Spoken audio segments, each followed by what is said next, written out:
तो चलिए आज हम लोग पढ़ेंगे जीन थेरेपी। बस आज हमारा जीन थेरेपी टॉपिक रहेगा। वीडियो हो सकता है 20-30 मिनट का रहे, ज्यादा नहीं रहेगा। तो इसको हम डिटेल में समझेंगे और काफी फील लेके समझेंगे। तो देखो, जीन मतलब क्या होता है। जीन मतलब क्या होता है मेरे भाई? डीएनए का एक टुकड़ा होता है, अर्थात कि जीन एक क्या होता है, फ्रेगमेंट होता है। जीन एक फ्रेगमेंट हुआ। और तुम्हारा थेरेपी क्या होता है? थेरेपी एक ट्रीटमेंट करने का तरीका होता है। तो थेरेपी को हम क्या बोलते हैं? थेरेपी जो होता है हमारा, ये होता है ट्रीटमेंट करने का तरीका। नेट पे डालोगे कि थेरेपी मतलब क्या होता है तो चिकित्सा बताएगा, और चिकित्सा का मतलब होता है ट्रीटमेंट या फिर मेडिकल। अब हमने यहाँ पे जीन थेरेपी के हेडिंग से क्या समझा कि जीन मतलब क्या होता है? डीएनए का एक टुकड़ा जिसपे एक कैरेक्टर लिखा हो और उसमें कुछ गड़बड़ी हो। गड़बड़ी रहेगी तभी तो भाई हम ट्रीटमेंट करेंगे, अर्थात की थेरेपी करेंगे। इतनी बात समझ में आ गई तुम लोगों को कि जीन थेरेपी मतलब क्या होता है? जीन मतलब होता है एक टुकड़ा, थेरेपी मतलब होती है एक ट्रीटमेंट करने का तरीका। और ट्रीटमेंट तभी करेंगे जब तुम्हारे अंदर कोई बीमारी होगी या फिर तुम्हारे अंदर कुछ कमी होगी, तभी ट्रीटमेंट करेंगे ना। अगर तुम एकदम फिट रहोगे तो ट्रीटमेंट करने की जरूरत क्या मेरे भाई? तुम खुद सोचो। अब जीन थेरेपी को हम ऐसे फिगर से समझते हैं। मान लो कि ये तुम्हारा हो गया डीएनए, अच्छे से दिख रहा है, ठीक है। अब इस डीएनए में हो गया कुछ कमी, ठीक है। ये मान लो यहाँ का डीएनए का ये वाला टुकड़ा, इतना टुकड़ा हो गया खराब, ठीक है मेरे भाई। ये वाला टुकड़ा हो गया खराब, और ये वाला टुकड़ा मान लो कोडेड था तुम्हारा इंसुलिन बनाने के लिए, ठीक है। तो ये अब इंसुलिन बनाने के लिए कोडेड है, तो अब तो ये तो समझ में आ गया कि ये बीटा सेल का डीएनए होगा, ठीक है। अभी कॉमन सेंस लगा मेरे भाई। इंसुलिन बनाने वाला जब जीन लिया तो वो तो बीटा सेल के अंदर ही रहेगा ना। तो मान लो कि ये जो हमने डीएनए लिया और डीएनए का इतना टुकड़ा तुम्हारा क्या है, खराब है। और ये कौन सा टुकड़ा खराब है? इंसुलिन वाला खराब है। और ये हमको कैसे पता लगा? ह्यूमन जीनोम प्रोजेक्ट से। तो हम क्या करेंगे? With the help of gene therapy हम ये वाले टुकड़े को हटाएंगे। किसकी मदद से हटाएंगे? बोल मेरे भाई। ये वाला डीएनए का टुकड़ा अगर हमको काटना रहेगा तो किसकी मदद से काटेंगे?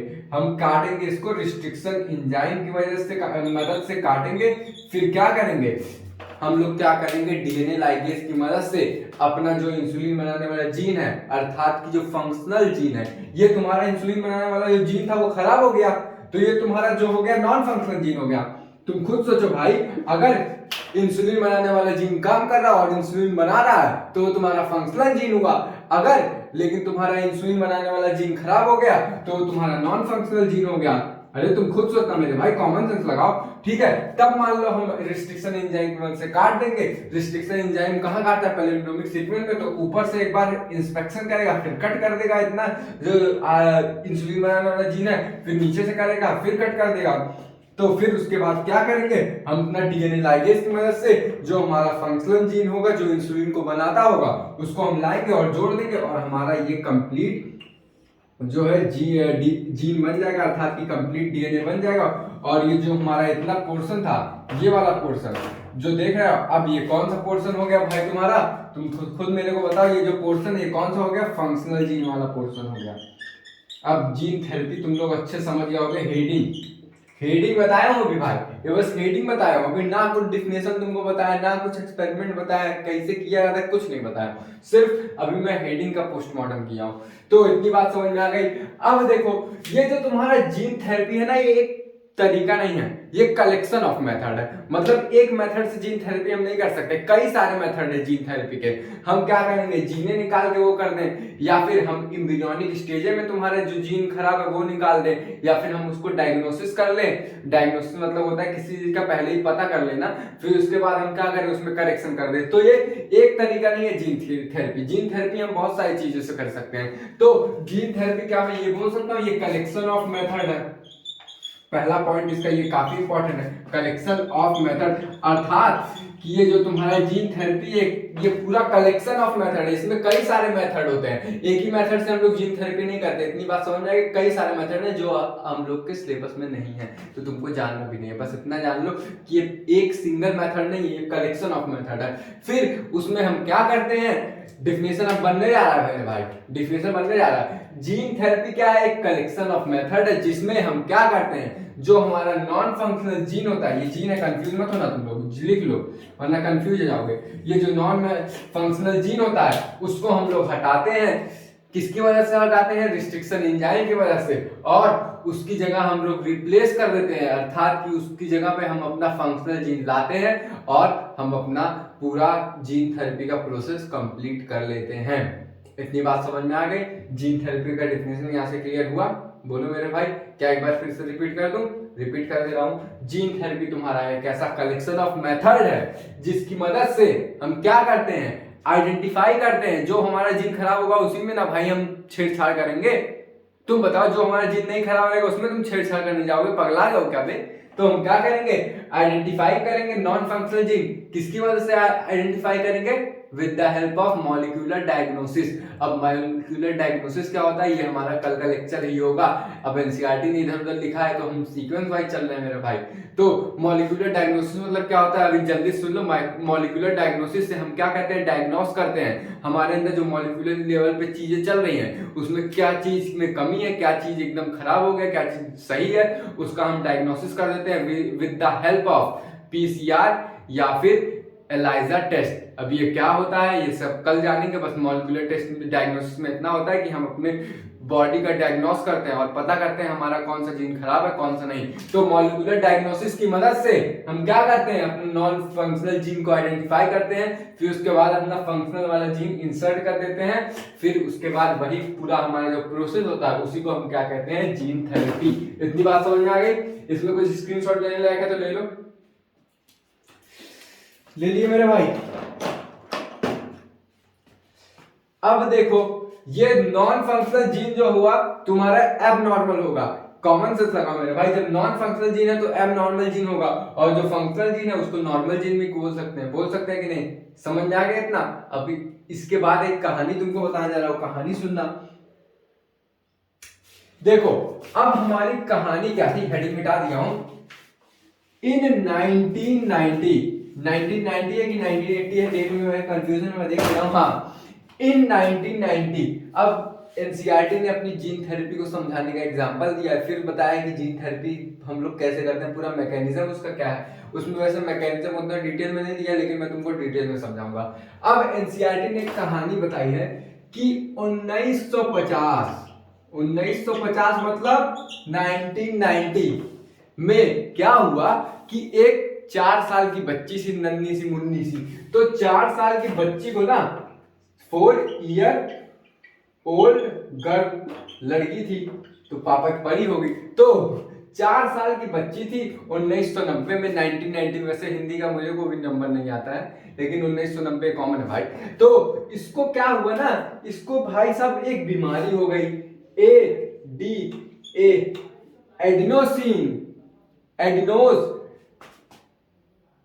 एडिनोज डिमाइनेज डिफिशियंसी हो गया। अब ये डिमाइनेज क्या है? डिमाइनेज से तुमको नाम से कुछ क्लियर हो रहा होगा कि ये कहीं डिमाइनेज है ना, मैं एक बार देख लूं। हाँ, डिमाइनेज से नाम से क्लियर हो रहा है, मैं स्पेलिंग लिख दे रहा हूं, डिमाइनेज। अब ये देखो, एज वही लगता है जो चीज एंजाइम होता है, तो ये क्या हुआ? एडिनोसिन डिमाइनेज एंजाइम है। अब एडिनोसिन डिमाइनेज डिफिशियंसी है, उस लड़की को क्या हुआ था? ये बीमारी हो गई थी। समझते जाना मेरे भाई, ध्यान से समझते जाना। 4 साल की बच्ची थी उस 1990 में, ये हमारा पहला जीन थेरेपी हुआ था। समझ में आया? फर्स्ट जीन थेरेपी इस बच्ची पे किया गया था। कैसे किया गया था, क्या बीमारी थी, वही जानते हैं, वही हम जान रहे हैं। तो हेडिंग लिख लो कि first gene therapy. First story का नाम है फर्स्ट जीन थेरेपी। अब भाई कोई चीज स्टोरी पढ़ोगे तो उसका कुछ टाइटल वाइटल रहता है ना, कि फर्स्ट जीन थेरेपी इस स्टोरी का नाम है। अब इस स्टोरी में क्या हुआ मेरे भाई, ये तुम लोग समझो कि 1990 की बात है। 4 साल की बच्ची थी, उसके अंदर एडीए नाम की डिफिशियंसी हो गई थी। इसका फुल फॉर्म का एडिनोसिन डिमेनेज डिफिशियंसी, अर्थात कि ये ऐसे तरह की बीमारी थी जिसमें क्या होता था, हमारा जो इम्यून सिस्टम था, इम्यून सिस्टम जो था वो प्रॉपर वर्क नहीं कर पा रहा था। अर्थात कि हमारा जो इम्यून सिस्टम था क्या कर रहा था? प्रॉपर वर्क नहीं कर पा रहा था, क्रॉस से मैं लगा दे रहा हूँ कि प्रॉपर वर्क नहीं कर पा रहा था, अर्थात उसकी जितनी क्षमता थी उस क्षमता से हमारा इम्यून सिस्टम नहीं वर्क कर पा रहा था एडीए डिफिशियंसी से। अब एडीए डिफिशियंसी में होता क्या है, जरा ये समझ लो। ये तो तुमने जान लिया कि एडीए डिफिशियंसी से हमारा इम्यून सिस्टम वर्क नहीं करता, लेकिन ये एडीए डिफिशियंसी कैसे होती है, इसमें क्या होता है ना मेरे भाई, मान लो कि ये तुम्हारा पूरा जीन है, ठीक है, और इस जीन में इतना पोर्शन जो है तुम्हारा एडीए वाला है, एडीए जीन बनाता है, मतलब कि ये एडीए जीन है, यही एडीए जीन तुम्हारा क्या बनाएगा, भविष्य में एंजाइम बनाएगा इतना पोर्शन, ठीक है। तो एडीए डिफिशियंसी में ये हो जाता है ना भाई, बीमारी जब होती है ये, तो ये क्या करेगा ना, तुम्हारा इतना पोर्शन में गायब कर देगा, समझ रहे हो, मतलब सुनना मेरे भाई, तब ये तुम्हारा चेन छोटी हो जाएगी। तो एडीए डिफिशियंसी में क्या होता है ना कि तुम्हारा डिलीशन हो जाता है, अर्थात कि डिलीट हो जाता है। क्या डिलीट हो जाता है, जो तुम्हारा एडीए बनाने वाला जीन रहता है वही तुम्हारा डिलीट हो जाता है। तब उसी की वजह से तुम्हारा क्या होता है, इम्यून सिस्टम जो है प्रॉपर रिस्पॉन्स नहीं कर पाता है, अर्थात कि प्रॉपर फंक्शन नहीं कर पाता है। इतनी बात समझ में आ गई, ये कहानी समझ में आई छोटी सी। फर्स्ट जीन थेरेपी कहानी का नाम है, और उस कहानी में 1990 का बात है, 4 साल की बच्ची थी, उसको क्या था, एडीए डिफिशियंसी था। इस डिफिशियंसी की वजह से जो है हमारा इम्यून सिस्टम प्रॉपर वर्क नहीं कर पाता है, और इस एडीए डिफिशियंसी में क्या होता है, जो हमारा एडीए जीन होता है वही डिलीट हो जाता है, अर्थात कि वही नहीं रहता है डीएनए में हमारे। इतनी बात समझ में आ गई, इसका स्क्रीनशॉट लेना ले लो।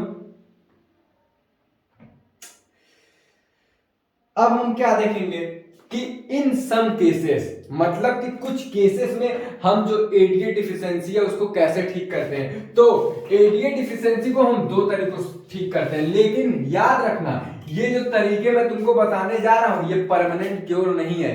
एडीए देखो, जीन थेरेपी में क्या था, सोचो, जीन थेरेपी में तुम्हारा ये था कि हम क्या करेंगे, मान लो तुम्हें एडीए डेफिशिएंसी हुआ तो हम क्या करेंगे सीधे भाई, जो हमारा डीएनए का टुकड़ा मतलब जीन जो है, एडीए जीन एब्सेंस है, उसको हम क्या करेंगे कि इंसर्ट कर देंगे उस जीन में। लेकिन वो कब करेंगे वो भी जान लो तुम। देखो, अगर तुम जनरली मान लो हम लोग मैं इतना बड़ा हो गया और मेरे अंदर मान लो एडीएम है नहीं, तो वैसे मैं मर जाऊंगा। लेकिन मान लो मैं इतना बड़ा हो गया हूँ, ठीक है, अगर मेरे अंदर एडीए बनाने वाला जीन तुम अब डालोगे ना, तब भी मैं मर जाऊंगा। क्यों मर जाऊंगा, क्योंकि तुम्हारी देखो सेल में, एक सेल में ही डाल पाओगे तुम, तो वो सेल कितनी कॉपी बनाएगी भाई, तुम्हारी पूरी कंप्लीट बॉडी है। लेकिन हम उससे ठीक कब हो सकते हैं, जब हमारी एज छोटी हो, या फिर हम एम्ब्रियोनल स्टेज में हो, या फिर हम सीधे ये कर सकते हैं कि जो तुम्हारा एम्ब्रियोनल स्टेज में रहे उसमें क्या करें कि एडीए बनाने वाली जीन नहीं है,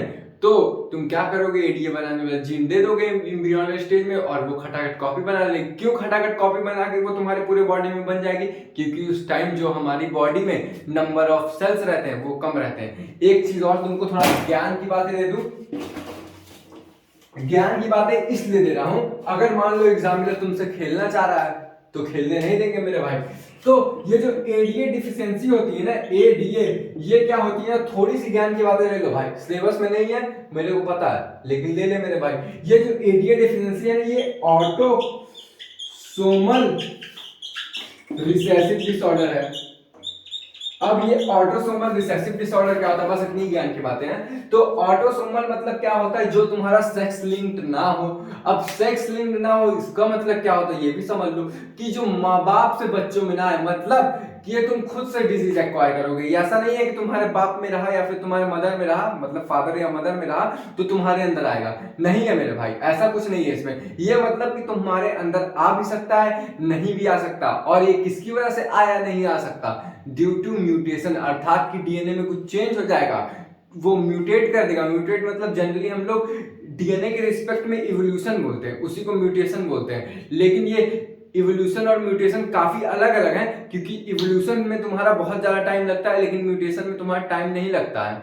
समझ में आया? मतलब टाइम लगता है, लेकिन इन कंपैरिजन टू इवोल्यूशन कम टाइम लगता है। लेकिन जो म्यूटेशन है तुम्हारा जीन के रिस्पेक्ट में एक तरीके से इवोल्यूशन ही कहलाएगा। हम कह सकते हैं ऐसा कि जीन के रिस्पेक्ट में तुम्हारा जो म्यूटेशन होगा वो इवोल्यूशन ही कहलाएगा, क्योंकि इवोल्यूशन मतलब क्या होता है, ग्रेजुअल चेंज, और म्यूटेशन मतलब ही चेंज होता है, स्लो चेंज होता है, बस इतना अंतर है। तो ये तुम्हारा एडीए जो है ऑटोसोमल रिसेसिव डिसऑर्डर है। ऑटोसोमल जो तुम्हारा सेक्स लिंक्ड ना हो, अर्थात कि तुम्हारा माँ बाप में जो हुआ है वो तुम्हारे बच्चों में नहीं आएगा। अगर तुम्हारे बच्चे में हुआ तो जरूरी नहीं कि तुम्हारे बच्चों में जाए, तो ये तुम खुद से एक्वायर करोगे। और रिसेसिव मतलब क्या होता है ना कि मान लो ये तुम्हारा फादर नॉर्मल है और तुम्हारी मदर नॉर्मल है, लेकिन जो तुम्हारा बच्चा होगा उसके अंदर क्या होगा, एडीए की डिफिशियंसी होगी।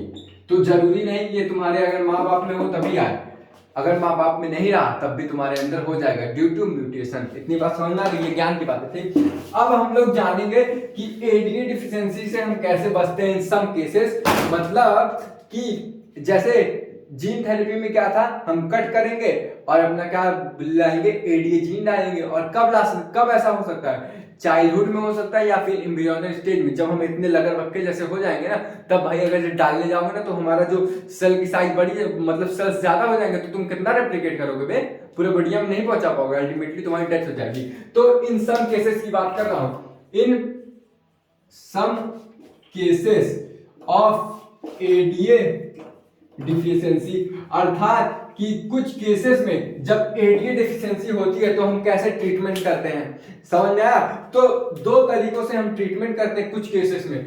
तो पहला तुम्हारा होता है बोन मैरो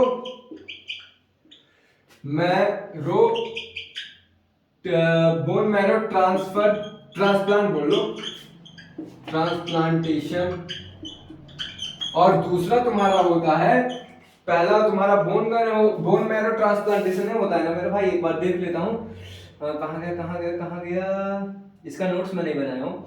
हाँ, बोन मैरो ट्रांसप्लांटेशन ही होता है, मैं खामखा देख रहा था। दूसरा तुम्हारा होता है इंजाइम ट्रांसफर। अब देखो मेरे भाई, ये थोड़ा हम लोग डिटेल में इसको समझते हैं। दो तरीकों से, इन सम केसेस, कुछ केसेस में हम बच्चों के अंदर ये दो तरीकों से भी जो है एडीए डिफिशियंसी से बचा सकते हैं, लेकिन ये सब परमानेंट क्योर नहीं है, अर्थात ये तुम्हारा टेम्परेरी क्योर है। तुमको पीरियोडिकली, अर्थात कि कुछ टाइम ऑफ पीरियड के बाद इसको फिर से रिपीट करना पड़ेगा, और अगर नहीं रिपीट किए तो तुम मर जाओगे। समझ में आया मेरी बात? तो तुम्हारा बोन मैरो ट्रांसप्लांटेशन में क्या होता है ना कि हम लोग बोन मैरो की सेल्स लेते हैं और उसमें एडीए बनाने वाला जीन डाल देते हैं। तो एडीए बनाने वाला जीन जब हमने डाल दिया उसमें, तो हम क्या करेंगे, अपने एडीए बनाने वाले जीन में, मतलब बोन मैरो में डाल देंगे। फिर उसके बाद क्या होगा, वो तुम्हारा कॉपी बनाता जाएगा, लेकिन उतनी कॉपी नहीं बना पाएगा कि तुम्हारी पूरी बॉडी यूटिलाइज कर पाए। और जब पूरी बॉडी यूटिलाइज नहीं कर पाएगी तो एक टाइम आएगा कि जो नंबर ऑफ सेल्स हैं वो खत्म हो जाएंगे, फिर हमको ऐसा रिपीट करना पड़ेगा प्रोसेस। और इंजाइम प्रोसेस में क्या होता है, इंजाइम प्रोसेस में ये, इंजाइम ट्रांसफर में ये होता है ना कि जो तुम्हारा एंजाइम रहता है ना मेरे भाई, तो ये एडीए क्या है, एक तरीका एंजाइम है। अब जब तुम्हारा एंजाइम बनाने वाला जीने नहीं रहा तो एंजाइम की डिफिशियंसी होगी। तो क्या करते हैं ना, डायरेक्ट क्या करते हैं, एडीए बनाने वाला एंजाइम है वो हम डाल देंगे अपने ब्लड में। तो फिर क्या होगा कि ब्लड में जब डाल देंगे तो हमारा जो इम्यून सिस्टम है प्रॉपर वर्क करेगा। अब तुम बोलोगे कि जब हमने ब्लड में डाल दिया तो ये प्रॉपर क्योर काहे नहीं हुआ, मतलब कि परमानेंट क्योर क्या नहीं हुआ? क्योंकि मेरे भाई ब्लड में डालोगे तो आरबीसी में डालोगे ना, और आरबीसी की लाइफ एक्सपेक्टेशन कितनी होती है, ज्यादा से ज्यादा तुम खुद बोलो 3-4 वीक होती है या फिर 3-4 महीने होगी, इससे ज्यादा तो नहीं होगी ना आरबीसी की लाइफ एक्सपेक्टेशन। मतलब लाइफ एक्सपेंस कितनी होती है आरबीसी की, ज्यादा से ज्यादा 2-3 महीने होगी, उससे ज्यादा तो नहीं होगी ना मेरे भाई। तो समझ में आया कि एंजाइम ट्रांसफर जो है टेम्परेरी क्योर है, और जो बोन मैरो वाला है वो भी टेम्परेरी है। क्यों टेम्परेरी है? क्योंकि देखो बोन मैरो में क्या करते हैं ना, बोन मैरो में तुम्हारा लिम्फोसाइट बनता है। अब लिम्फोसाइट क्या होता है ये थोड़ा डिटेल में बता रहा हूँ। जो तुम्हारा बोन मैरो होता है उसमें लिम्फोसाइट बनता है। तो हम लोग क्या करेंगे, लिम्फोसाइट जब निकालेंगे और उसमें से क्या करेंगे, उसमें अपना एडीए बनाने वाला जीन इंसर्ट कर देंगे और अंदर डाल देंगे।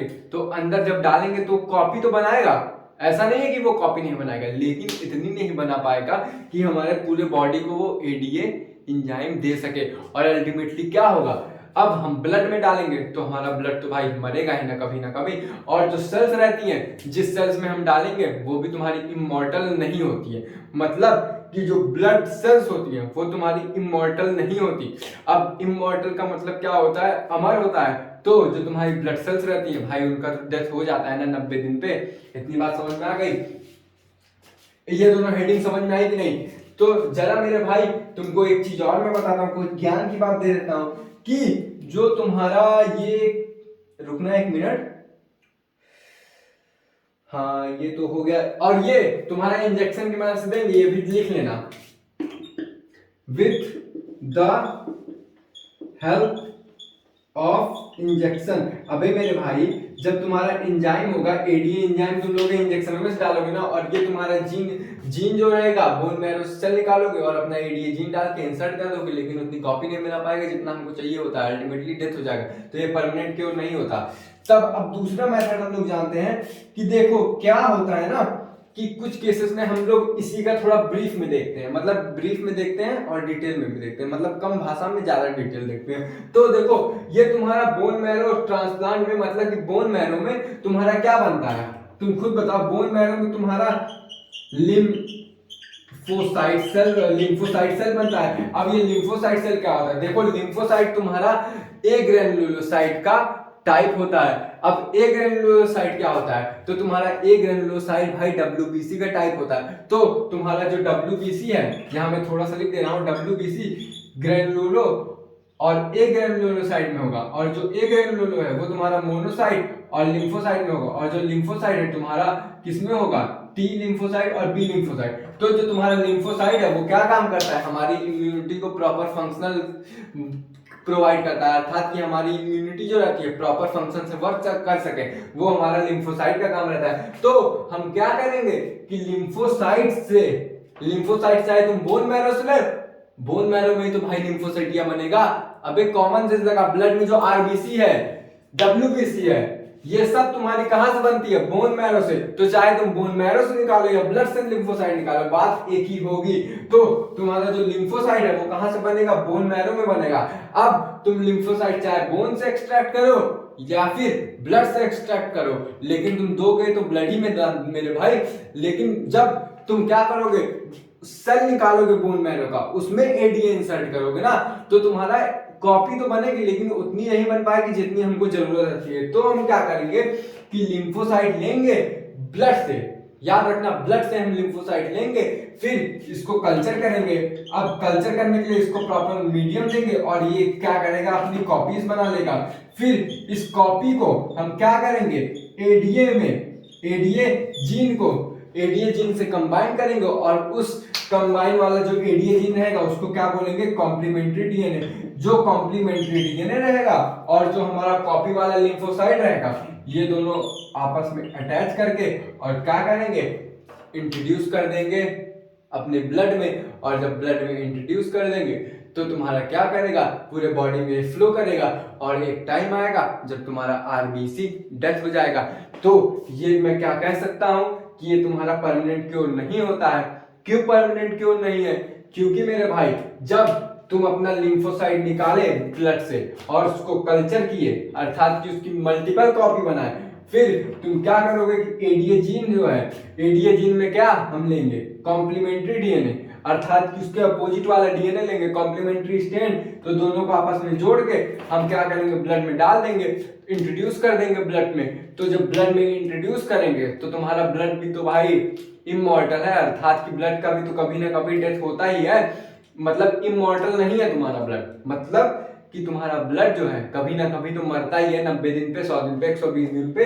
तो तुम्हारा जब ब्लड मर जाएगा तो तुम्हारा फिर से इस प्रोसेस को दोबारा करना पड़ेगा। तो बोन मैरो ट्रांसप्लांटेशन तुम लोग अच्छे समझ गए होगे। बोन मैरो ट्रांसप्लांटेशन में हम क्या कर सकते हैं, ये भी कर सकते हैं कि बोन मैरो सेल निकालें और तुम्हारा जो क्या करें, एडीए बनाने वाला जीन डाल दें। लेकिन क्या होगा इससे कि इतनी कॉपीज नहीं बन पाएगी जितनी हमारी बॉडी को रिक्वायर होती है। लेकिन फिर उसके बाद अगर हम बोन मैरो ट्रांसप्लांटेशन से क्या करेंगे, लिम्फोसाइट अगर हम ब्लड से निकालेंगे तो उसको कल्चर करेंगे, अर्थात कि उसकी मल्टीपल कॉपी बनाएंगे, और जो तुम्हारा एडीए होगा, एडीए से हम तो अपना सीडीएनए बनाएंगे। मतलब एडीए जो होगा उससे हम क्या एडीए से कॉम्प्लीमेंट्री डीएनए बनाएंगे। अब देखो तुम्हारा मान लो कि एडीए बनाने वाला जीन है, तो वो जीन का हम कॉम्प्लीमेंट्री डीएनए लेंगे और उसको क्या करेंगे, ये तुम्हारा कॉम्प्लीमेंट्री डीएनए होगा और ये कॉम्प्लीमेंट्री डीएनए कौन वाला हुआ, एडीए वाला। फिर क्या करेंगे, अपना जो लिम्फोसाइट सेल वाला जीन हुआ, जीने तो निकालेंगे ना मेरे भाई, उसी को कल्चर करेंगे ना, लिम्फोसाइट या थोड़ी ना निकालेंगे, लिम्फोसाइट बनाने वाले जीने तो निकालेंगे, तो लिम्फोसाइट बनाने वाला जीन निकालेंगे, उन दोनों को आपस में जोड़ देंगे, फिर क्या करेंगे, अपने ब्लड के अंदर डाल देंगे, ब्लड सेल्स के अंदर। तो जब ब्लड सेल्स के अंदर डाल देंगे, और हाँ एक चीज और याद कर लेना मेरे भाई, ये जो cDNA होता है ना, ये किसकी तरह एक्ट करेगा, एक्ट एज वेक्टर, और ये कौन सा वेक्टर होगा, रेट्रो वायरस वाला वेक्टर होगा। रेट्रोवायरस मतलब क्या होता है, रेट्रोवायरस जिसका जेनेटिक मटेरियल आरएनए हो।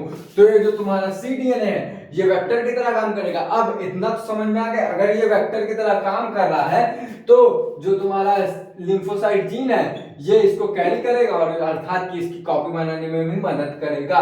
लेकिन ये कॉपी तभी तक बना पाएगा जब तुम्हारा आरबीसी तो जिंदा रहना चाहिए ना मेरे भाई, तभी तो कॉपी बनाएगा। डेड सेल तुम्हारा क्या कॉपी बनाएगा, लिविंग सेल ही तुम्हारी कॉपी बना पाएगी ना मेरे भाई। तो क्या होगा, जब तुम डाल दोगे तो ये क्योर तो करेगा लेकिन कंप्लीटली क्योर नहीं कर पाएगा। फिर उसके बाद हम ये जानते हैं अब कि अगर हमने क्या किया कि बचपन में जब हम एम्ब्रियोनल स्टेज में रहे, अर्थात कि माँ के पेट में जब हम रहे, तो उसमें हम क्या कर सकते हैं, जो हमारी बोन मैरो सेल रहेगी उसको निकाल सकते हैं। क्यों निकाल सकते हैं, कैसे निकाल सकते हैं, वो अभी तुमको समझ में आएगा धीरे धीरे। हम वहां से बोन मैरो सेल निकाल लेंगे और इसमें एडीए वाला जीन डाल देंगे, तो अल्टीमेटली वहां पे वो खटाखट कॉपी बना लेगी।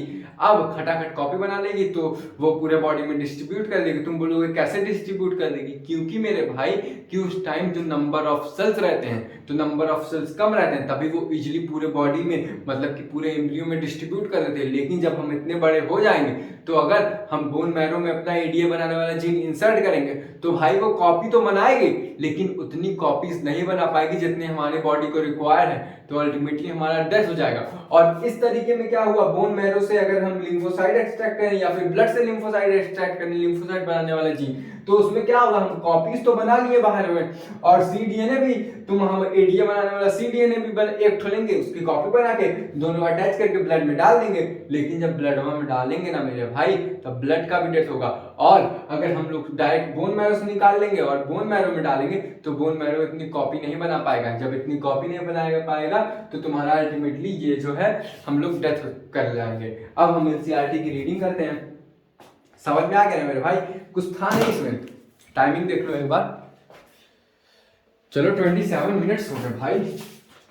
अब देखो समझते हैं ना मेरे भाई, if a person born with a heredity disease, मतलब कि जो एक जनरेशन से दूसरी जनरेशन में कोई डिजीज आ रही है, पर्सन बॉर्न कर रहा है, तो वो करेक्ट किया जा सकता है किसकी मदद से, with the help of gene therapy की वजह से वो ठीक किया जा सकता है। Gene therapy is an attempt to do this, मतलब कि जीन थेरेपी की मदद से हम जो हेरिडिटी डिजीज है माँ बाप से बच्चों में आ रही है उसको हम सही कर सकते हैं। कैसे सही कर सकते हैं, हम वो वाला खट्टे से जीन काट लेंगे और उसकी जगह अपना जो चाहत भरा डीएनए है या फिर चाहत भरा जीन है वो प्रॉपर फंक्शनल वाला वो इंसर्ट कर देंगे। फिर क्या है, जीन थेरेपी की डिफिनेशन आ गई। Gene therapy is a collection of method, मैंने बताया था कि that allow to correct of a gene defected, जो अलाउ करती है डिफेक्टेड जीन को करेक्ट करने के लिए, दैट हैज बीन डायग्नोस, मतलब कि डायग्नोस किया जाता है इन चाइल्डहुड, या फिर छोटे हुए या फिर एम्ब्रियोनल स्टेज में। क्योंकि जब हम बड़े हो जाएंगे तो अगर तब हम डायग्नोसिस करके तब करेंगे ना, तो मेरे भाई उतनी कॉपी बना ही नहीं पाएंगे। उतनी कॉपी जब बना नहीं पाएंगे अल्टीमेटली हम लोग डेथ कर जाएंगे। Hence gene can insert into a person and tissue to be treated a disease. तो हम क्या करते हैं, हियर जो जीन होता है इंसर्ट कर देते हैं पर्सन में या फिर टिश्यू में और ट्रीट कर लेते हैं डिजीज से। It is correction of gene defect involve delivery of normal gene into the individual or embryo take up over the functional gene and compensate for the non-functional gene। अर्थात कि ये जो तुम्हारा अगर हम इंसर्ट कर देंगे अपना जो डिफेक्टेड जेनेटिक मटेरियल है उसमें हम अपना नॉर्मल जीन जब इंसर्ट कर देंगे तो हमारा जो नॉन फंक्शनल जीन मतलब जो फंक्शनल जीन का मतलब जो हमारा नॉन फंक्शनल जीन है ना, उसका जो काम होता है वो तुम्हारा फंक्शनल जीन वाला टेकअप कर लेगा। क्यों टेकअप कर लेगा? क्योंकि तुम्हारा नॉन फंक्शनल जीन कोई काम कर नहीं रहा है। तो जैसे ही हम वो नॉन फंक्शनल जीन हटाएंगे और अपना नॉर्मल जीन डालेंगे, तो जो तुम्हारा फंक्शनल जीन होता है वो तुम्हारा नॉन फंक्शनल जीन का वर्क क्या करेगा? टेकअप कर लेगा। अब द फर्स्ट क्लिनिक जीन, मतलब कि जो first clinical gene therapy was given in 1990 of a 4-year old girl. जो फर्स्ट जीन थेरेपी हुई थी वो एक 4 साल की बच्ची की हुई थी, जो 1990 में हुआ था। उसको क्या था कि एडीए की डिफिशियंसी हो गई थी। This enzyme is crucial for the immune system function, अर्थात कि जो एंजाइम था वो बहुत ही इंपॉर्टेंट था, क्रूशियल था इम्यून सिस्टम के प्रॉपर फंक्शन के लिए। और इसमें क्या होता था?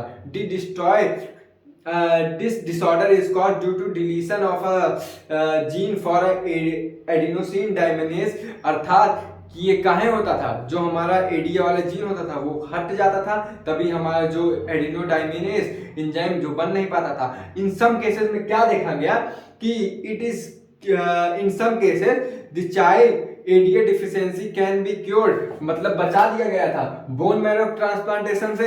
और क्या इन अदर्स, मतलब दूसरा तरीका क्या था? It can be treated by enzyme replacement theory, अर्थात कि एंजाइम का ट्रांसफर करके, इन विच हम इसके बारे में बता रहे हैं, इन विच जो हमारा ADA is given to the patient, अर्थात कि एडीए एंजाइम जो है हम पेशेंट को देते हैं किसके? Bye injection. But the problem in both approach, जो दोनों अप्रोच में क्या प्रॉब्लम थी कि ये जो था तुम्हारा परमानेंट या फिर कंप्लीटली क्योर नहीं था।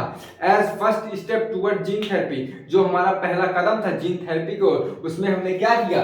इस वाले की बात कर रहा है। अब एनसीईआरटी देख रहे हो कैसे चूतिया बना रही है, मतलब बेवकूफ बना रही है। पहले इसकी बात कर दे, पहले इसकी बात किया, फिर इसकी बात किया, फिर इसको समझाया, फिर उसके बाद इसको समझा रही है। गजब बेवकूफ बनाती है। फिर अब इस पे आ जाओ। अब इसमें क्या बोल रहा है कि हम lymphocyte from the blood of the patient से लेंगे, ग्रो करेंगे कल्चर मीडियम में आउटसाइड द बॉडी। अबे कल्चर तभी करेंगे ना जब वो आउटसाइड बॉडी रहेगा, अंदर वो कैसे कल्चर कर लेंगे? तो हम क्या करेंगे?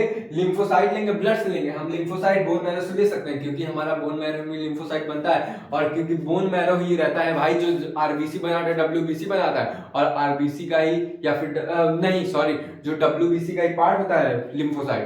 तो हम क्या करेंगे? कल्चर करेंगे उसको आउटसाइड ऑफ द बॉडी। अब फिर फंक्शनल एडीएनए सी डीएनए, अर्थात कि हम एडीए जो फंक्शनल होगा उसका कॉम्प्लीमेंट्री डीएनए लेंगे और क्या करेंगे? वो जो सी डीएनए होगा वो किसकी तरह एक्ट करेगा? एक वेक्टर की तरह। कैसे वेक्टर की तरह?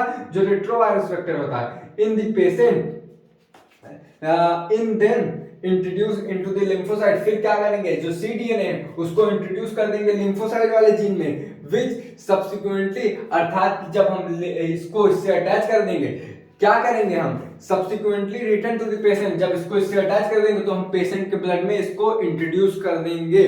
फिर उसके बाद क्या करेंगे? However, as these cell are immortal, not immortal, मतलब कि सेल है, मॉर्टल मतलब क्या होता है?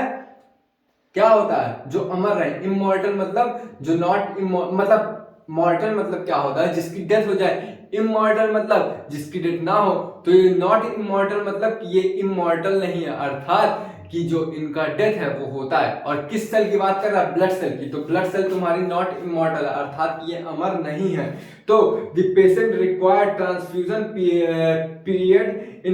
Periodic infusion for such genetic engineered lymphocyte. जो जेनेटिक इंजीनियर करके हमने लिम्फोसाइट बनाए। कैसे बनाए? हमने लिम्फोसाइट जीन लिया और सीडीएनए लिया, उसको आपस में जोड़ा और सेल में डाल दिया।